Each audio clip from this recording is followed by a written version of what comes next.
So welcome to our post-op recovery videos for facelifting. Um, I just want to have everyone understand that these videos are made selectively for patients of myself at Hillcrest Plastic Surgery. And so if you have another surgeon taking care of you, we all do things differently. This is not intended to be medical advice to you. So you had your facelift done today, and I just want to go over some important things that you need to get done tonight to facilitate the best recovery possible.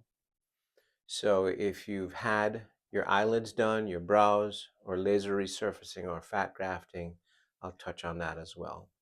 The first thing is, if you've had general anesthesia, please get up and walk around.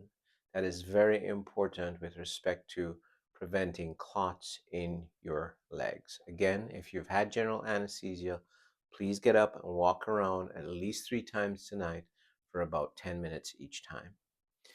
The other is, patients often like to drink things like soup after recovery. It's important that you stick to the low salt diet that we talked about before.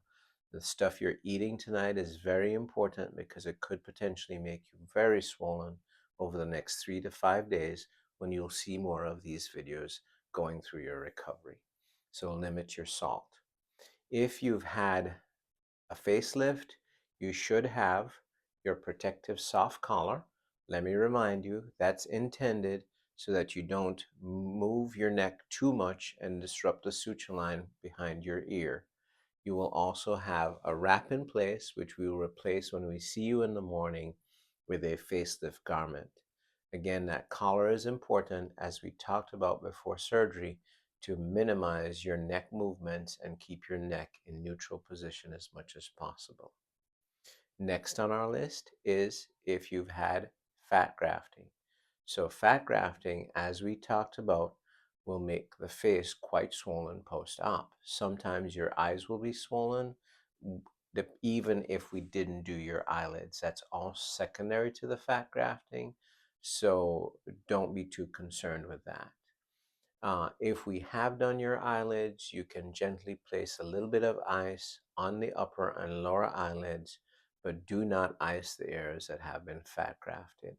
Again, do not ice the areas that have been fat grafted.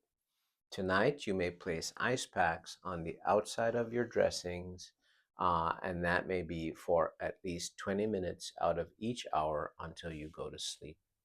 You should have your pain medication. You should have something for nausea for those of you that have had general anesthesia. Under local anesthesia, nausea and vomiting, not a problem. If you have had general anesthesia and you find yourself nauseous and vomiting through the anti-nausea medications we've given you, please call us. Again, if you've had general anesthesia and you're throwing up, please call us. We will see you tomorrow morning in the office. Have a comfortable night.